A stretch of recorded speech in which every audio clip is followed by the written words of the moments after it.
לחפש בתוך הנפש. הנה מיום שחרב בית המקדש, כולנו נמצאים בחיפוש מתמיד אחרי דבר אשר רובנו לא יודעים מה בדיוק אנו מחפשים. וכל אחד ואחד בחיפוש שלו. יש מי שחייו מרוכזים בחיפוש אחרי ממון. יש מי שחייו מרוכזים בחיפוש אחרי שררה, אחרי כבוד, וכך כל אחד ואחד בחיפוש האישי והפרטי שלו.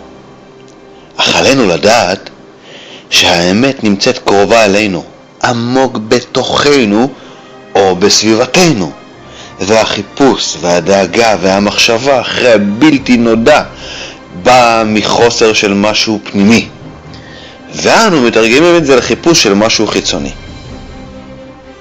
כאשר האדם יהיה סגור בנפשו, יבין וירכז ויבנה בתוכו את אשר צריך לסגור ולהבין ולהשכיל, ייגמר החיפוש המתמיד אשר יכול לקחת חיים שלמים.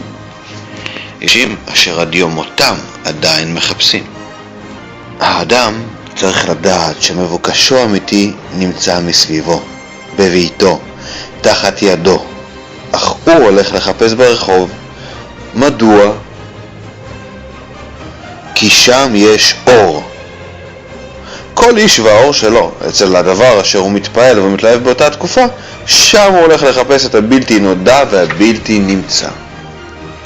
האור אשר נמצא ברחוב לא יעזור לך למצוא את מה שחסר לך. מה שחסר לך נמצא בביתך, לפניך. וכך ממשיך האדם במרוץ החיים בחיפוש במחוזות שונים, והאמת היא שמה שהם מחפשים זה את השקט הנפשי. אך כל אחד באור שלו המדומה מחפש אותו ולא ימצא לעולם. רק אם יתבונן האדם עמוק בנפשו, ימצא מהר את מבוקשו.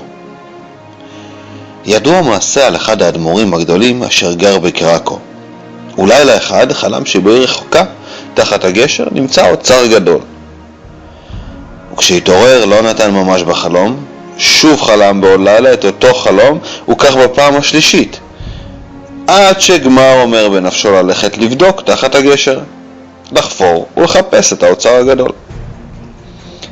נסע ימים ולילות, עד אשר הגיע לגשר. אך לדאבון ליבו תחת הגשר היו משמרות של חיילים, אשר יפתחו ושמרו את הגשר מכל משמר. יום, יומיים, שבוע חלף, והאדמו"ר מסתובב סביב הגשר, מחפש את הזמן הנכון להתחיל לחפור ולחפש את האוצר. אחרי כשבוע ימים פנה אליו ראש המשמר ושאל אותו, מה אתה עושה פה בכל יום? את מי אתה מבקש? מה מעשיך פה? ענה הרב ואמר, חלמתי שתחת הגשר נמצא מטמון גדול, ובאתי לחפור ולחפש. אמר לו ראש המשמר, מה אתה מאמין לכל חלום?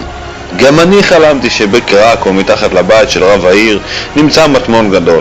נו, אני לא הולך לחפש ולחפור שם. איך ששמע הרב את הדברים, הבין מיד מה המסר שהקדוש ברוך הוא מוסר לו מהשמיים. המטמון, האור, השמחה, הכל נמצא בתוך האדם, וחבל לנסוע למרחקים ולחפש שם את המטמון. לא נפלאתי ממך ולא רחוקה היא, כי קרוב אליך הדבר מאוד, בפיך ובלבבך לעשותו.